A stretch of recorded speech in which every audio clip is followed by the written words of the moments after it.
നമസ്കാരം. ഇന്ന് ലാലേട്ടൻ വന്ന് എല്ലാ പ്രശ്നങ്ങൾക്കും അതിനകത്തിനുള്ള നടന്ന സംഭവങ്ങളുടെ ഒരു റിവ്യൂ ആണ് നടത്തിയത്. എവിക്ഷൻ നടത്തി. നമ്മൾ പ്രതീക്ഷിച്ചിരുന്നത് ശൈത്യയുടെ ഒരു ഇമ്പ്രൂവ്മെന്റ് കണ്ടിട്ടായിരിക്കണം. ശൈത്യ കഴിഞ്ഞ ആഴ്ചയൊക്കെ നേരെ കഷ്ടിച്ച് രക്ഷപ്പെട്ടു പോകുന്നവരാണ്. പിന്നെ ഇതിനകത്തിൽ ഇനി എന്തായാലും ശരി ഒരു 3-4 പേര് പുറത്തു പോയാലേ ബിഗ് ബോസിന് തന്നെ തോന്നി തുടങ്ങിയിട്ടുണ്ട് നല്ല കണ്ടസ്റ്റൻസ് കുറച്ചൊക്കെ പുതിയത് വൈൽഡ് കാർഡ് എൻട്രി ഒക്കെ വരണമെന്ന്. അതുകൊണ്ടായിരിക്കണം എന്തായാലും പുറത്ത് പോയി. അത് തന്നെ ഇന്നത്തെ പ്രധാന സംഭവം എന്ന് പറഞ്ഞതാണ്.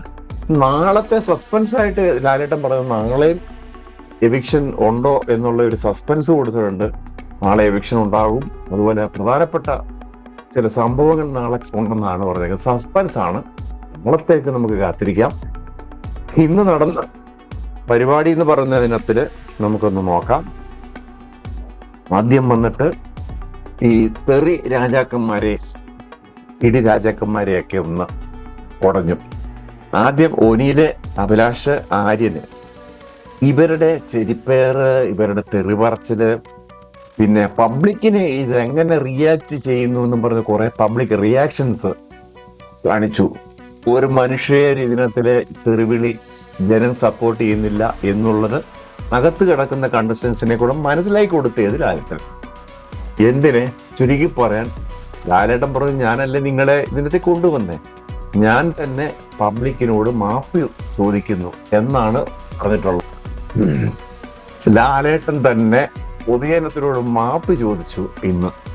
കാര്യം ഈ ഒരു സൂപ്പർ സ്റ്റാറൊക്കെ ഇടപെടുന്ന ഒരു പരിപാടിയിൽ പബ്ലിക് ഇത്രയും മോശമായിട്ട് വന്നു കഴിഞ്ഞാൽ അത് ലാലേട്ടനെ ബാധിക്കും. ലാലേട്ടൻ അല്ലെങ്കിൽ തന്നെ പേര് ദോഷമുണ്ട് ഈ ബിഗ് ബോസിൽ പോകുന്നതിന്. പുള്ളി മഹാനടനാണ്. എന്തിന് ബിഗ് ബോസിന് ഇടയ്ക്ക് കാണിക്കുന്ന പരസ്യമെല്ലാം പുതിയ ജ്വല്ലറിയുടെ പരസ്യം കാണിക്കുന്നു. അത് തന്നെ ആൾക്കാർക്ക് ഒരു ഭയങ്കര അട്രാക്ഷനാണ്.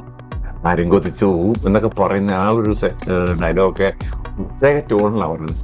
അപ്പൊ ലാലേട്ടൻ തന്നെ ആദ്യം ആയിട്ട് ഇത് ചോദിച്ചു, പബ്ലിക്കിനോട് മാപ്പ് ചോദിച്ചു. അവരെയൊക്കെ ഇരുത്തി. അത് കഴിഞ്ഞ് പണിപ്പുര ടാസ്ക് കുറെ നടന്നിട്ടുണ്ടല്ലോ, 3 നടന്നു. അതിന്റെയൊക്കെ റിവ്യൂ ആയിരുന്നു എടുത്തത്. അപ്പം പിന്നെ ആ ഒരു പണിപ്പുര ടാസ്കില് ആ ജ്യൂസ് കുടിക്കുന്ന ഒരു സംഭവം ഉണ്ടായിരുന്നു, ആക്ഷൻ എന്താന്നൊക്കെ നോക്കി പറയണം എന്നുള്ളത്. അപ്പൊ അതിനകത്തില് അനീഷിന് പാവയ്ക്ക ജ്യൂസ് ആയിരുന്നു, പാനിക്ക് പാവയ്ക്ക ജ്യൂസ് ആയിരുന്നു, ഒനിയലിന് വെജിറ്റബിൾ സൂപ്പ്, അങ്ങനെ പലർക്കും പല സൂപ്പുകളൊക്കെ കിട്ടി. ഈ സൂപ്പിനെ കുറിച്ചൊക്കെ ഉള്ള അവരുടെ എന്താണ് റിയാക്ഷൻ, എങ്ങനെയൊക്കെയാണ് അഭിനയിച്ചത് എന്നൊക്കെ ഉള്ളത് ലാലേട്ടൻ ആരാഞ്ഞു. പക്ഷെ അത് പബ്ലിക് നല്ല രീതിയിൽ എടുത്തതിൽ ഇവരെ ശരിക്കും ആ ഒരു ടാസ്കിൽ അഭിനന്ദിച്ചു ലാലേട്ടൻ. അപ്പം നല്ലൊരു കയ്യടിയൊക്കെ ഒരു അപ്രീസിയേഷൻ അതിന് കൊടുത്തു. രണ്ടാമത്തെയാണ് ആനിമൽ ടാസ്ക്. അപ്പൊ അതിനകത്തില് ആമ, കഴുകൻ, കുരങ്ങൻ, ഒറ്റക്കൊമ്പൻ, ഇങ്ങനെ പല പല പല രീതിയിലുള്ള കാര്യങ്ങളായിരുന്നു അതിനകത്ത് വന്നത്. അതിനകത്തില് എന്താന്ന് വെച്ചാൽ ഇതൊരു മൈൻഡ് ഗെയിം ആയിട്ട് എടുക്കണമെന്നാണ് പറഞ്ഞേക്കുന്നത്. പലരും പല രീതിയിലാണ് ഇതിനെ കാണുന്നത്. അപ്പൊ നിങ്ങളൊരു കംപ്ലീറ്റ് മൈൻഡ് ഗെയിം ആയിട്ട് ഇത് എടുക്കണം എന്നാണ് പറയുന്നത്. പലരും നമ്മൾ പറയുന്നത് അപ്പാടെ ബിഗ് ബോസ് പോലും പറയുന്നത് വിശ്വസിക്കരുത് എന്നൊക്കെയാണ് ലാലേട്ടൻ പറയുന്നത്. പക്ഷെ അതും ലാലേട്ടൻ ഇവര് അപ്രിസിയേഷൻ കൊടുത്തു എന്നുള്ളതാണ് സത്യം. അപ്പം ടാസ്കുകളിലൊക്കെ ഈ ആഴ്ച അത്യാവശ്യം കുഴപ്പമില്ലാത്ത കാര്യങ്ങളാണ് ചെയ്തത്. പിന്നെ വന്നത് നമ്മുടെ ടാസ്കാണ് ഫാമിലി വീക്കിൻ്റെ. നിങ്ങൾ ഫാമിലി വീക്കിൻ്റെ കാര്യം പറഞ്ഞ് വെറുതെ 12-13 ആഴ്ചകളിലൊക്കെയാണല്ലോ ഇത് വരുന്നത്. പിന്നെ നിങ്ങൾക്ക് ഇത് എങ്ങനെ ആ ഒരു കോൺസെൻസ് വർക്ക് ചെയ്തില്ല, ഇതൊക്കെ ഒരു മൈൻഡ് ഗെയിം തന്നെയാണ്. അപ്പം അതിനകത്തിൽ നിങ്ങളുടെ ചിന്തയല്ലേ പോയത് എന്നൊക്കെ ചോദിച്ച് ലാലേട്ടനൊന്ന് കുടഞ്ഞു. നിങ്ങളുടെ 250 പോയിന്റ് പോയല്ലോ എന്നൊക്കെ പറഞ്ഞ് മൈൻഡ് ഗെയിമിനെ കുറിച്ച് പറഞ്ഞു. അത് കഴിഞ്ഞ് ധൈര്യശാലികളായിട്ടുള്ള, അതായത് ത്യാഗത്തിന്റെ ഒരു ഇതുണ്ടല്ലോ, പിന്നെ 3 പേരെ കണ്ടസ്റ്റൻസ്, അതായത് അനീഷും പിന്നെ ആര്യൻ, ജിസയില്, ഇവരെ 3 പേരെ തെരഞ്ഞെടുത്തിട്ട് അനീഷിന്റെ മൗനമായിരുന്നു. ബിഗ് ബോസ് പറഞ്ഞു ഈ സമയം മുതൽ നിങ്ങൾ നിശബ്ദനായിരിക്കാനാണ് പറഞ്ഞു. അപ്പൊ അതിൽ കടിച്ചു പിടിച്ച് നിന്ന് നമുക്ക് കണ്ട പല കോലാഹലങ്ങളും അനീഷിനെതിരെ നടത്തി. പക്ഷെ ഇതിനൊടുവിൽ ലാലേട്ടൻ പറയുന്ന ഒരു കാര്യമുണ്ട്, നമുക്ക് ശ്രദ്ധിക്കാം.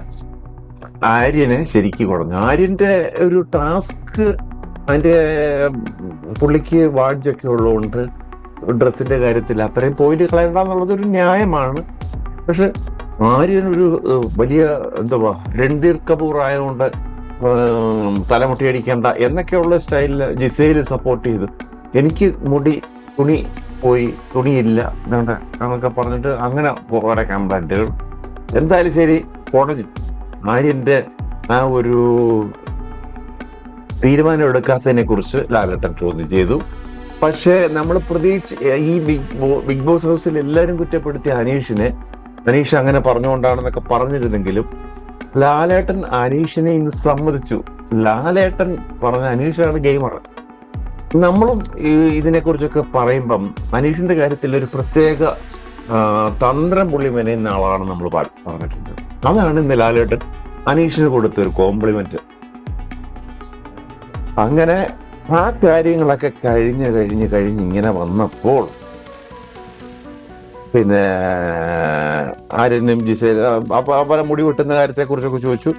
പിന്നെ ചോദിച്ചു, പിന്നെ മുടി വെട്ടാൻ നിങ്ങൾ തയ്യാറാക്കി വെച്ചത് പിന്നെ സ്റ്റോർ റൂമിൽ എടുത്തുകൊണ്ട് വന്ന് ഒരു ട്രിമ്മറൊക്കെ കാണിച്ച് അതിനെക്കുറിച്ച് കളിയാക്കി ഇത് കണ്ട് പൂജിച്ചു നിങ്ങളൊക്കെ പറഞ്ഞ് അങ്ങനെയൊക്കെ പറഞ്ഞ് കളിയാക്കുന്ന രംഗങ്ങളൊക്കെ ഉണ്ട്. പക്ഷേ ബിഗ് ബോസ് ചോദിക്കുന്നുണ്ട്, ഞാൻ നിങ്ങളെ അങ്ങനെ മുടി വെട്ടിക്കുവോ എന്നൊക്കെ ചോദിക്കുന്നുണ്ട്. പക്ഷെ ഹിന്ദിയിലൊക്കെ ചെയ്തിട്ടുണ്ട്, ഭാവിയിൽ അത് ചെയ്ത് കൂടാഴികയൊന്നുമില്ല. ഇതിന്റെ ധൈര്യത്തിൽ അവർ നാളെ രണ്ടാമതൊരു ടാസ്ക് കൊടുത്താൽ ഈ മുടി വെട്ടിക്കുവോ എന്നൊക്കെയുള്ള ഇത് പറഞ്ഞെങ്കിലും ചിലപ്പോൾ വീണ്ടും ഒരു പണി, ചിലപ്പോൾ മുടി വെട്ടു എന്നൊക്കെ പറഞ്ഞില്ല, വീണ്ടും ഒരു പണി ചിലപ്പോൾ കൊടുക്കാനുള്ള സാധ്യതകളൊക്കെ ഉണ്ട്. അതെത്രത്തോളം നമുക്ക് തള്ളാൻ പറ്റത്തില്ല. ഇവര് ബിഗ് ബോസ് പറയുന്ന കാര്യം അപ്പാടെ വിശ്വസിച്ച് നാളെ ഇതിന് മറുപടി ഇവർ കൊടുത്താൽ ഇവർക്ക് വീണ്ടും പണി കിട്ടും എന്നാണ് എനിക്ക് തോന്നുന്നത്. കാര്യം ബിഗ് ബോസ് പറയുന്നത് നിങ്ങളുടെ മുടിയൊന്നും ഞങ്ങൾ മുറിക്കത്തില്ലല്ലോ, നിങ്ങൾ അങ്ങനെ കരുതിയോ, ഞങ്ങൾ അങ്ങനെ ചെയ്യുമെന്നൊക്കെ പറയും. പക്ഷെ ഇവരിപ്പോൾ ഇതിനകത്ത് വീണ് കഴിഞ്ഞാൽ ഇതിന് വരും ആഴ്ചകളിൽ വരുന്ന ടാസ്കുകളിൽ ബിഗ് ബോസ് ഇതുപോലുള്ള ടാസ്ക് കൊടുത്തു കഴിഞ്ഞാൽ ബിഗ് ബോസ് എന്ന് പറഞ്ഞല്ലേ മുടി വെട്ടത്തില്ലെന്ന്, നിങ്ങൾ അങ്ങനെ ചെയ്യത്തില്ലെന്ന് പറഞ്ഞല്ലേ. അപ്പൊ ഇതിന് ഓപ്പോസിറ്റ് കളി ബിഗ് ബോസ് കളിക്കാൻ സാധ്യതയുണ്ട്. മറ്റേ കാര്യങ്ങൾ എന്നൊക്കെ പറഞ്ഞാല് പിന്നെ ശൈത്യയും അനുമോളും ഒക്കെ പറഞ്ഞു ഞങ്ങൾ തയ്യാറാണ്, ഞങ്ങൾ ഇപ്പോൾ പറഞ്ഞാൽ തയ്യാറാണ് മുടി മുട്ടയടിക്കാൻ എന്നൊക്കെ പറഞ്ഞത് എന്തുകൊണ്ടാണെന്ന് അറിയത്തില്ല. മുടി മുട്ടയടിച്ചാൽ നല്ലതായിരിക്കും എന്നൊക്കെ തോന്നുന്നു. അനുമോളെ എന്നൊക്കെ ആരുടെയൊക്കെ പേര് പറയുന്നുണ്ട്. അത് അങ്ങനെയൊക്കെ ഉള്ള കാര്യങ്ങളാണ്. എന്തായാലും ശരി, 1000 പോയിന്റ് അവർക്ക് നഷ്ടപ്പെട്ട 1000 പോയിന്റ് കൊടുത്തു. അതാണ് അവർക്ക് നേടിയ ഒരു വിജയം എന്ന് പറയുന്നത്. അതിനകത്തില് 1000 പോയിന്റ് കൊടുത്തിട്ടുണ്ട്. അത് അനീഷിന്റെ കളി കൊണ്ടാണ് കിട്ടിയിട്ടുള്ളത്, ആര്യന്റെ കളി കൊണ്ടല്ല എന്നുകൂടി എനിക്ക് തോന്നുന്നു. അനീഷിനെ അഭിനന്ദിച്ചു. എന്തായാലും ശരി, അത് കഴിഞ്ഞ് ഭൂമി കയ്യേറ്റം, പിടിവലി, ശാരിക പിന്നെ രണയുമായിട്ട് അതുപോലെ സരികയായിട്ടുള്ള ഇതെല്ലാം അവിടെ കിടന്നുള്ള കുത്തിമറിയലും രേണുസുതിയെ ഒന്നും ചെയ്തായിരിക്കും കൊടി സംരക്ഷിക്കുക എന്ന് പറയുന്നുണ്ട്. രേണുസുതിയും ഒന്ന് പൊക്കി. എന്തായാലും ശരി, ഭൂമി കയ്യേറ്റവും ആൾക്കാർക്ക് ഇഷ്ടപ്പെട്ട ഒരു പ്രോഗ്രാമായിട്ട് വന്ന് നിങ്ങൾ ആ സ്പോർട്സ്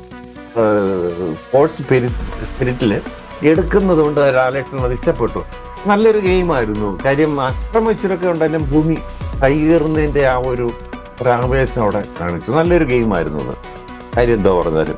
എന്തായാലും ശരി, അത് കഴിഞ്ഞപ്പോൾ ലാലേട്ടന്റെ സമയം ഇന്നത്തെ തീരാറായപ്പോൾ നമ്മൾ പ്രതീക്ഷിക്കാത്ത ഒരു ട്വിസ്റ്റ് ആയിരുന്നു ഇന്നത്തെ എവിക്ഷൻ എന്ന് പറഞ്ഞാൽ. സരിക എടുത്ത് പറഞ്ഞ് നിങ്ങൾ സ്റ്റോർ റൂമിലേക്ക് വരിക, എന്തെങ്കിലും ഒരു